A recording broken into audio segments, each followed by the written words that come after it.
Bonjour à tous, bienvenue dans Éclat d'âme, le podcast, notre émission qui s'intéresse aux émotions et à la manière dont Dieu peut les transformer en véritables forces de vie.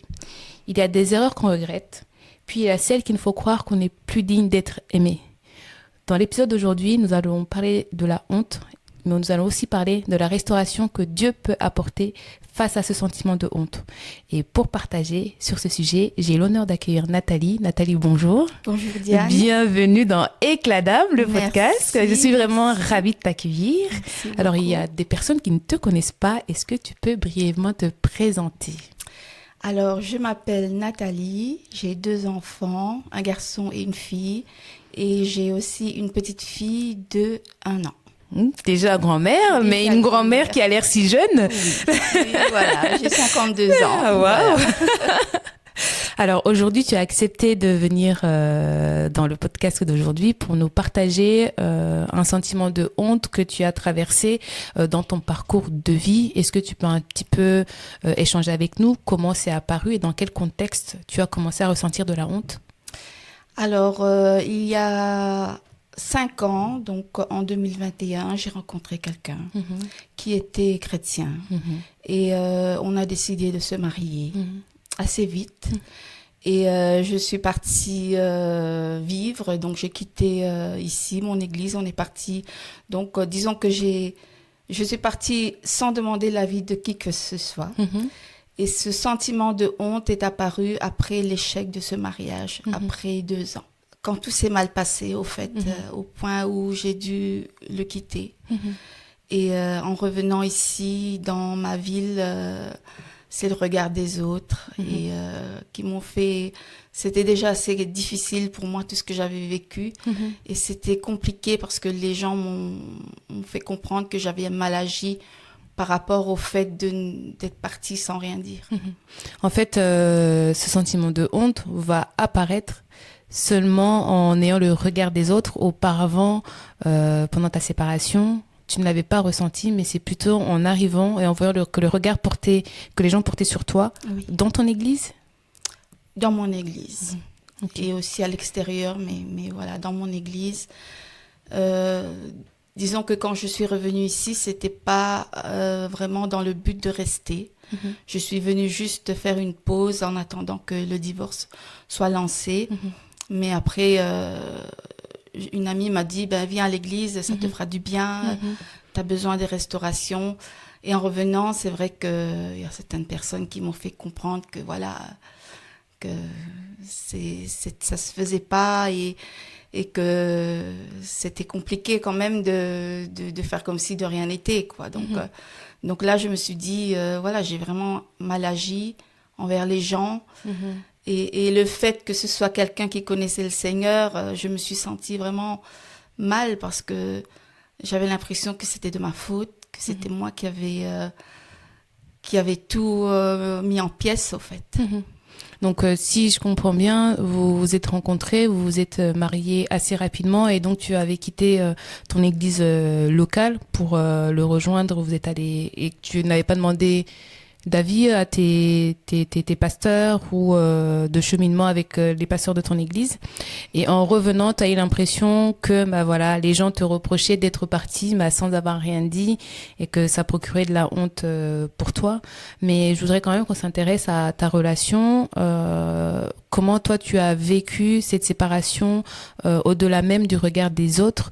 Peut-être qu'il y a des choses que tu es prête à partager sur ce qui a mené à cette séparation pour qu'on puisse un petit peu comprendre que vous ne connaissiez finalement pas si bien avec ton ex-époux. Donc, quand je l'ai rencontré, c'était une période assez difficile pour moi parce que j'avais déjà été mariée avant avec le papa de mes enfants qui n'était pas en Christ. Et après, moi, je suis revenue à Christ. Lui n'était pas chrétien, donc je suis revenue à Christ. Et je me suis dit que je voulais me refaire ma vie avec quelqu'un qui connaissait le Seigneur. Donc, quand on s'est rencontré avec cet homme, le fait qu'il soit chrétien, je n'ai pas cherché plus loin. Donc, je me suis dit, on va construire avec le Seigneur. Mais malheureusement, ça ne s'est pas bien passé. Et il faut dire aussi que je suis partie sans rien dire parce qu'à l'époque, je voulais vraiment mettre l'accent là-dessus. J'étais quelqu'un de très orgueilleuse. Et je ne le savais pas. Je ne savais pas que j'étais à ce point-là orgueilleuse. Donc, j'étais un petit peu Madame je sais tout, Madame Dieu m'a dit. Et voilà, j'étais persuadée que c'était le Seigneur. Je ne cherchais pas plus loin. Et je me suis rendu compte que c'était vraiment ça qui a précédé. Le fait de ne pas demander l'avis de mes pasteurs, parce que j'avais pas envie qu'ils me disent non. Mais maintenant, je sais que j'aurais dû. J'avais pas envie qu'ils s'immiscent parce que j'étais très, très têtue aussi. À l'époque, je me basais toujours sur ce que je savais, au fait. Et moi, j'étais persuadée que c'était le bon parce que, voilà, c'est dans le Seigneur et je me dis, tout va aller bien. Mais malheureusement, des fois, ça ne se passe pas bien parce qu'on ne se connaît pas assez. On n'a pas pris le temps de se connaître. On s'est juste dit, voilà, Dieu va construire notre mariage. Mais il faut des fois, il y a des choses qui ne vont pas. Des fois, le caractère. Des fois, on ne va pas dans la même direction. Et toutes ces choses, je pense que si j'avais demandé l'avis de mes pasteurs à l'époque, ils m'auraient conseillé. Mais comme il y avait cet orgueil qui était là, je n'ai pas voulu demander. Je me suis dit, mais non, c'est ma vie, c'est moi qui reconstruis avec le Seigneur. Et je n'ai pas envie qu'on me dise ce que je dois faire. Donc, et ça, c'est une très, très mauvaise idée. De ne pas avoir l'avis de ses pairs, en fait. Et au-delà même de la honte, est-ce que tu vas aussi ressentir de la culpabilité, justement, comme tu le dis, de pas avoir pris le temps d'échanger avec tes pères spirituels? Est-ce que tu vas avoir un peu de culpabilité de cet échec, de te dire, en fait, j'aurais dû aller demander des conseils. Est-ce que c'est ça aussi qui va faire en sorte que lorsque peut-être des personnes te font des remarques en arrivant, tu ressens encore de la culpabilité, plus de la honte, et que là, ça te met vraiment en difficulté de revenir dans cette région finalement. Tu veux revenir que de passage parce que tu ne veux pas entendre cela. Oui, quand je suis revenue, j'étais brisée parce que ce mariage, on a essayé pendant 2 ans et je suis déjà partie 2 fois avant. Et à chaque fois, je me remettais en question et je réessayais, ça n'allait pas. Et quand je suis revenue la 3e fois, je me suis dit, là, c'est plus possible parce que j'étais vraiment dans un état... au fait, j'étais brisée. Ce mariage m'a amenée vraiment dans la souffrance. Au début, c'était psychologique, après, c'est devenu émotionnel et après, c'est devenu physique. Et quand c'est devenu physique, je me suis regardée, au fait, j'étais plus la même personne. J'étais plus cette femme avant qui aimait le Seigneur, qui marchait pour le Seigneur, qui était prête à tout. Physiquement, j'étais limitée parce que j'ai eu 2 opérations et je me reconnaissais plus et je suis tombée vraiment, vraiment dans plus bas que terre. Et donc, ta foi a aussi été touchée et impactée pendant cette période-là. Oui, ma foi était vraiment, vraiment au plus bas et j'ai vraiment, je n'avais plus la force au fait parce que c'était une honte d'avoir déjà d'être partie sans rien dire. Je me suis rendu compte que j'aurais dû demander vraiment l'avis et les conseils. Et le fait d'avoir échoué, je me suis dit, voilà, c'est comme si tu n'en as fait qu'à ta tête et maintenant tu es en train de vraiment récolter ce que tu as semé. Et le fait d'être revenue ici, je me suis dit, je vais venir à l'église quand même parce que j'aime toujours le Seigneur. Parce qu'il faut dire aussi que à un moment donné, je ne voulais plus, j'avais plus la force de continuer et le Seigneur m'avait vraiment fortifiée parce qu'un jour j'ai vraiment fait un rêve que je disais, en fait, j'étais dans un état, je voyais tout en noir et je prononçais de ma bouche, je ne mourrai pas parce que je voyais, c'est comme si je voyais les circonstances, je ne mourrai pas et je me suis accrochée à ça et je me suis dit, je m'accroche à cette parole et je retourne là où j'étais en attendant. Mais c'est fait que, voilà, j'avais besoin d'être près du Seigneur et je suis revenue dans mon église locale. Et tu ne t'es jamais sentie rejetée par Dieu? Rejetée, non, mais je me suis dit, je voyais un Dieu Pourquoi moi? qui était Pourquoi encore loin, moi? loin de moi, comme un père qui était fâché. Et je me suis dit, mais c'est pas grave, tu es fâché, mais voilà, je viens quand même dans ta présence. Et ce qui a été difficile aussi, c'est les personnes qui m'ont dit, bah, écoute, comment est-ce que tu peux encore revenir, quoi? Parce que tu es parti sans nous dire où tu allais, avec qui. Et puis voilà, tu vois, maintenant, le résultat et ce qui était encore plus difficile, c'est moi, je l'aurais pas fait. Moi, j'aurais jamais eu le courage de revenir dans l'église et d'être comme toi. Et ça m'a complètement achevée parce que je me suis dit, waouh, moi, je viens ici pour avoir un genre de réconfort, mais au fait, je me rends compte que voilà, les gens me montrent vraiment que j'ai vraiment fait quelque chose d'impardonnable, au fait. Donc, je suis restée. Je me dis, Seigneur, c'est pas grave. Ça mettra peut-être du temps pour que tu me pardonnes. Mais je resterai là parce que j'ai dit que je ne mourrai pas.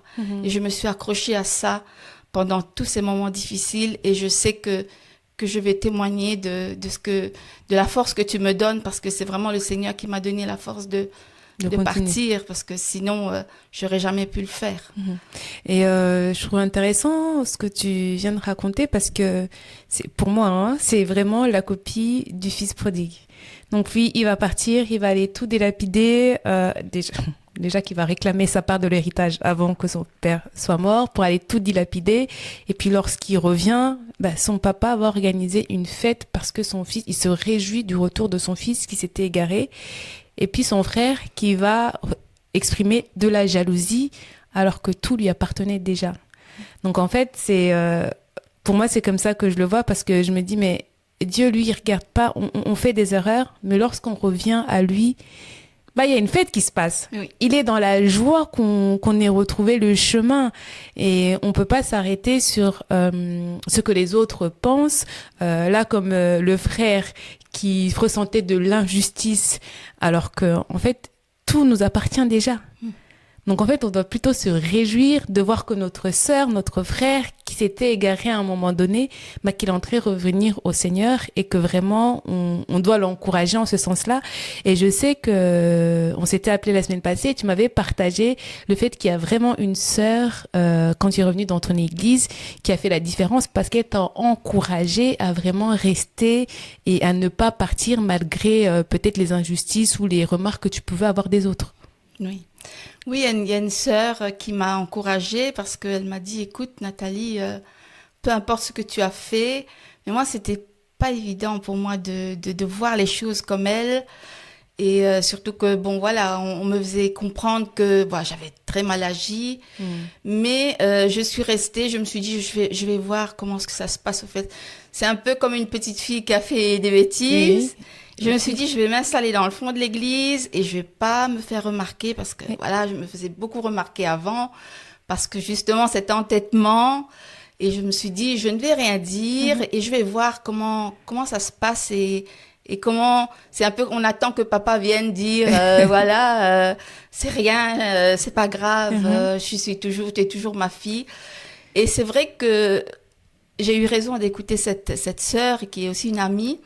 Parce que en venant chaque dimanche, me mettre dans un coin et j'ai ressenti vraiment la main du Seigneur sur moi. J'ai ressenti vraiment la main de mon papa. Et il y a aussi quelque chose, il y a un verset qui m'a beaucoup aidé parce que c'est je te rachète. Je t'appelle par ton nom, qui est dans Ésaïe 43. Et ça m'a beaucoup fortifiée et je t'appelle par ton nom, tu m'appartiens. Donc, ce verset m'a beaucoup portée pendant tous ces mois difficiles pour me relever parce que je me suis dit, au fait, j'appartiens au Seigneur, j'appartiens à mon papa. Donc, peu importe ce que je fais, peu importe ce qui s'est passé, il me regarde toujours avec le regard de papa. Et ça m'a beaucoup aidée pour pour accepter vraiment son amour, malgré les bêtises que j'ai pu faire, et pour vraiment fermer mes oreilles à ce qu'on me dise. Et je me disais, ça m'a fortifiée dans le sens que peu importe, il y a encore des remarques, hein, parce que c'est souvent en blague. Mais maintenant, c'est des blagues, au fait. Je souris, mais moi, dans ma tête, mais au fait, le Seigneur m'a pardonné. Le Seigneur m'a racheté et je suis à lui.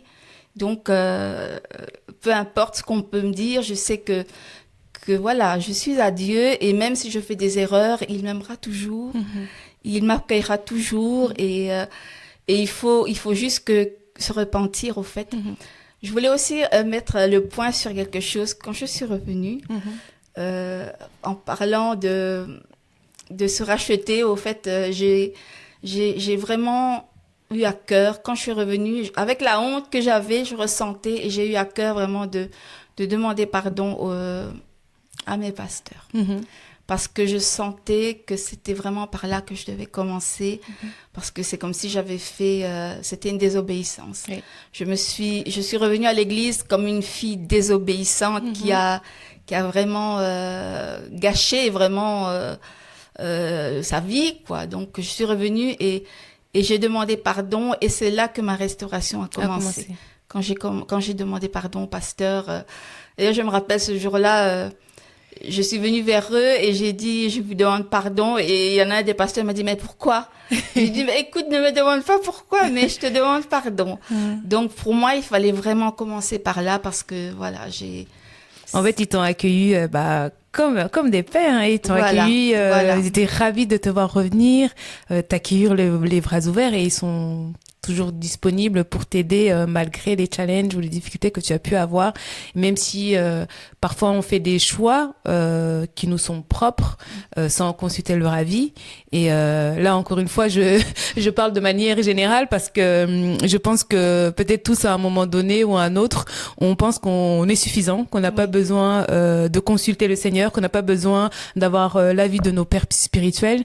Et puis quand on revient à eux, malgré les erreurs, ok, on va faire des erreurs, ils sont toujours ouverts et ils nous pardonnent de ces différentes erreurs. Et ça aussi, c'est important d'être dans une église dans laquelle tes pères spirituels sont dans l'accompagnement, la compréhension et peuvent aussi t'aider malgré les erreurs que tu as pu faire. Tu vois. Donc je trouve ça c'est très important de revenir d'être dans ce genre de... Oui, c'est important d'être obéissant, parce que ça nous évite quand même de faire des erreurs. Et c'est vrai que je peux dire aussi que quand des fois on nous fait des petites remarques, quand nos pères nous font des remarques, c'est pas pour c'est pour notre bien. Parce qu'on me faisait beaucoup avant, mais moi je me suis dit mais oui, mais voilà, je sais, j'avance avec le Seigneur.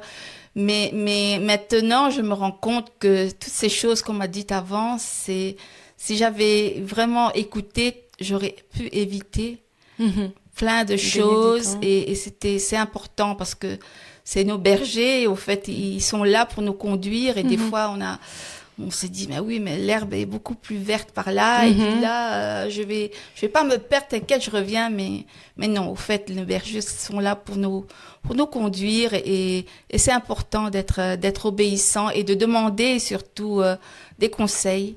Parce que même si le Seigneur nous parle, comme moi avant, je disais toujours, mais Dieu m'a parlé, c'est bon. Même si le Seigneur nous parle, il faut prier, il faut demander vraiment la direction, comment faire. Et voilà, moi je rends grâce vraiment pour l'église où je suis, parce que cette restauration, elle a été longue, mais j'ai été beaucoup soutenue et je me suis rendu compte vraiment de ce que j'avais fait de travers et je me suis repentie. Et à partir du moment que j'ai reconnu, et la restauration a été vraiment, comment est-ce que je vais dire ça bien parti, parce que je suis arrivée, puis à un moment donné, je me suis dit, bon, là, qu'est-ce que je fais? Et le Seigneur a commencé à me parler, à me montrer vraiment les choses. Et là, alors, j'ai fait les choses dans l'ordre, j'ai demandé pardon, et puis j'ai commencé à être dans sa présence et à vraiment à vraiment arrêter de m'écouter. Disons, écouter, je me suis dit, des fois j'avais j'avais des idées, comme voilà, quand je suis arrivée, c'était pas pour rester, c'était pour me poser et partir, parce que moi je me suis dit, je reste plus ici, je voulais même quitter vraiment la Belgique. Et je me suis dit, mais non, tu vas pas fuir. Au fait, il faut que tu reconnaisses que tu as été, tu n'as pas écouté, que tu étais têtu. Et vraiment, tout ça, c'est, maintenant je me rends compte que l'orgueil, comme dit le verset, quand on est orgueilleuse, ça ne peut que mener à la chute. Donc, maintenant, je demande des conseils. Je demande des conseils à mes pères. Je demande conseil au Seigneur. Et tant qu'il ne me donne pas le feu vert, j'y vais pas. Et tout à l'heure, tu disais que tu t'étais un petit peu perdue pendant ton mariage, que tu ne te reconnaissais plus. Du coup, maintenant, tu es qui en fait? Est-ce que donc tu t'es retrouvée, tu t'es retrouvée, tu as guéri, il y a plus ce sentiment de honte, de culpabilité. Finalement, comment tu te décris, comment tu te retrouves? Qui es-tu, Nathalie, en fait? Ben maintenant, je ne suis plus la même qu'avant. ça c'est vraiment pas. Disons que physiquement, par rapport à mes opérations, je suis un petit peu, bon, ça c'est pas, je fais plus les mêmes choses, mais émotionnellement et psychologiquement, c'est plus la même personne. C'est la Nathalie qui est posée, qui réfléchit, qui demande l'avis du Seigneur, au fait, c'est bien que tu me parles de ça parce que ça m'a beaucoup affectée au début parce que je suis arrivée ici mal en point dans tous les sens du terme et je me suis dit mais comment je vais me relever de ça? Mais au fait, le Seigneur m'a restaurée et je ne suis plus la même parce que je peux dire que c'est une meilleure version de toi. Voilà, une meilleure version de moi dans le sens que comment est-ce que je vais dire ça? Je connais Tu as expérimenté une nouvelle dimension avec le Seigneur qui t'a permis voilà. Et j'ai expérimenté. Avant, les pasteurs parlaient toujours des principes et c'est quelque chose que je ne mettais pas du tout vraiment en avant. Et maintenant, je sais qu'il faut respecter les principes. Donc, la Nathalie de maintenant, elle respecte les principes, elle demande, elle demande des conseils. Quand elle voit que ça va pas, elle se dit, mais est-ce que c'est moi? Est-ce que c'est le Seigneur? Mais disons que la chair, elle a vraiment été crucifiée. Vraiment. Donc voilà, c'est une nouvelle Nathalie et je pense que c'est quelque chose qui n'avait pas été fait avant et que maintenant, à travers ces épreuves, c'est vraiment ça qui est ressorti, j'ai vraiment crucifié ma chair. Amen. En tout cas, Nathalie, merci beaucoup d'avoir partagé un peu de ton intimité avec nous ce matin. J'espère que vous avez été édifiés par le témoignage de Nathalie. Ça nous rappelle ô combien Dieu nous aime et que vraiment on peut revenir à lui. Et toi aussi, si tu te sens indigne, si la honte t'empêche de revenir à Dieu, souviens-toi toujours que ce n'est pas Dieu qui te cache, c'est la honte qui se cache derrière.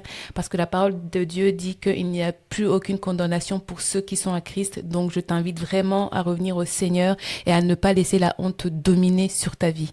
On se retrouve très prochainement pour un futur épisode. À très bientôt.